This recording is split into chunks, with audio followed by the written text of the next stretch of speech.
subscribe YouTube Berazamkom dan pastikan untuk menyalakan notifikasi. Ada metode politik yang mesti kita lakukan. Yang pertama, metode Yusuf. Yang kedua, metode Sulaiman. Dan yang ketiga, metode Daud. Yang pertama, metode Yusuf. Yusuf itu menjadi Perdana Menteri, sementara raja yang berkuasa itu bukan orang Islam. Ternyata Al-Quran menjelaskan kepada kita ada satu metode yang disebut dengan metode koalisi.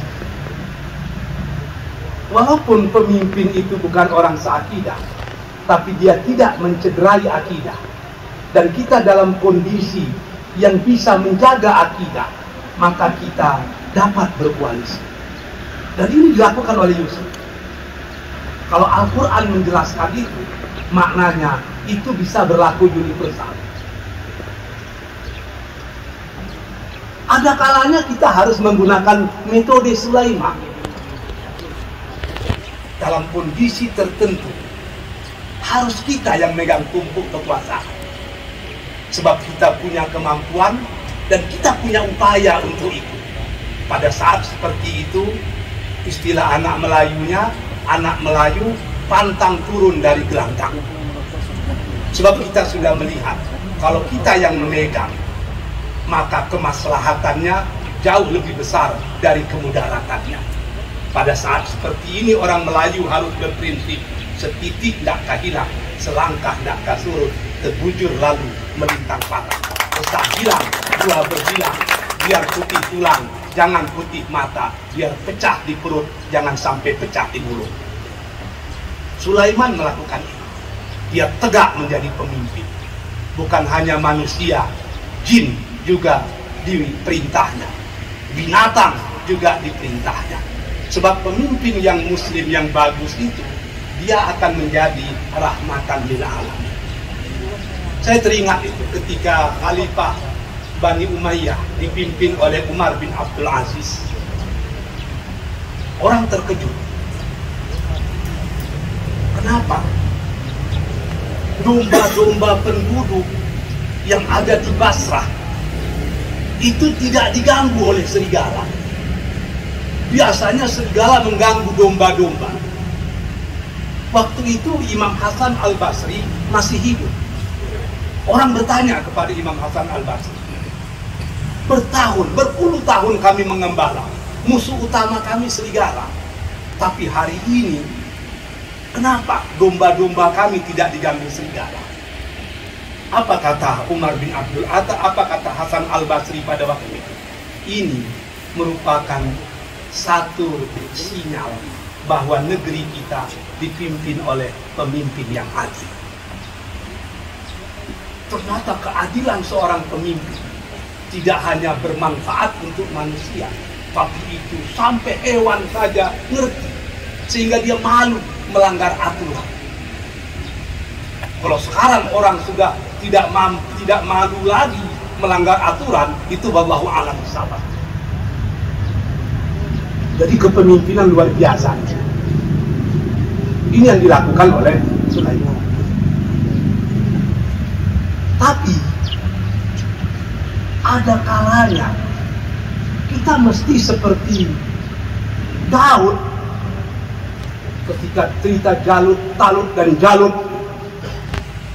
Daud memiliki visi, sementara raja yang bermerintah pada waktu itu dia punya visi tersendiri.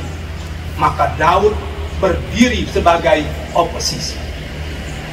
Seperti juga Musa dan Harun. Musa berdiri sebagai oposisi. Ternyata ketiga metode itu dalam Quran dijelaskan. Ada kalanya kita harus beroposisi, ada kalanya kita harus berkoalisi, tapi ada kalanya kita harus memerintah sendiri. Mana yang harus kita gunakan sekarang? Tentu Wakil Ketua Komisi 2 lebih paham dari saya. Yang kedua, yang terakhir, pernah berbicara di hadapan orang-orang yang educated people ini, jangan terlalu banyak. Kalau terlalu banyak akan terlalu banyak nampak salah kita. Yang pokok-pokok sajalah. Yang kedua, Al-Quran menjelaskan kepada kita etape-etape yang harus dimiliki oleh seorang pemimpin jika dia ingin sukses dalam memimpin. Etape yang pertama, kata Al-Quran, ini disebut dengan etape potensial. Setiap pemimpin harus menyadari dia punya konsep, dia punya potensi. Apalagi Quran menyatakan kuntum khaira ummah ukhrijat linnas. Kamu itu orang Islam, umat yang terbaik dalam sejarah peradaban manusia. Kamu yang terbaik.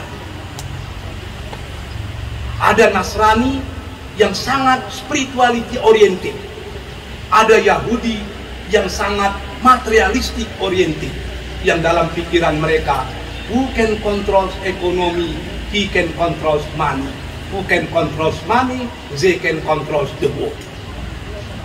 Sementara Nasrani itu lebih bersifat spirituality.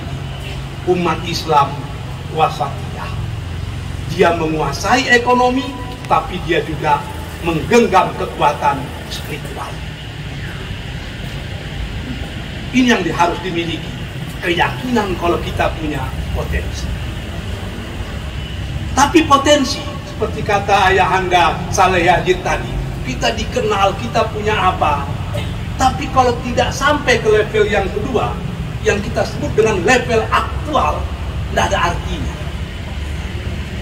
Ini yang dikatakan Allah dalam Al-Quran itu, bahwa waja'alnakum ummatan wasata.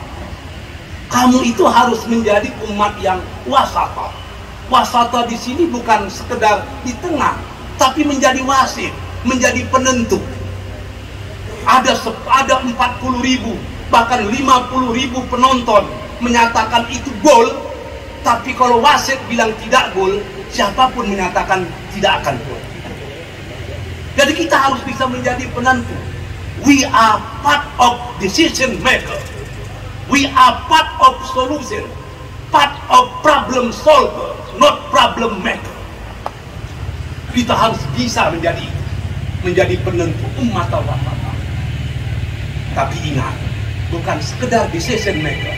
Yang terakhir, kita harus menjadi pribadi-pribadi yang universal. Apa kata Allah? Wa ma arsalnaka illa rahmatan lil alamin. Tidak kami utus engkau ya Muhammad terkecuali bagi rahmat bagi sekalian alam. Kalau keberadaan Pak Samsul Rizal menjadi pemimpin itu hanya dinikmati oleh orang Bengkalis, dia gagal. Dinikmati oleh orang Melayu, dia gagal. Dinikmati oleh orang Riau, dia gagal. Dinikmati oleh orang Islam, dia tetap gagal. Tapi semua agama bangsa merasakan keindahan, kehebatan kepemimpinan beliau. Barulah beliau berakhir. Sebab dia sudah menjadi manusia yang universal. Wabillahi taufiq wal hidayah. Assalamualaikum warahmatullahi wabarakatuh.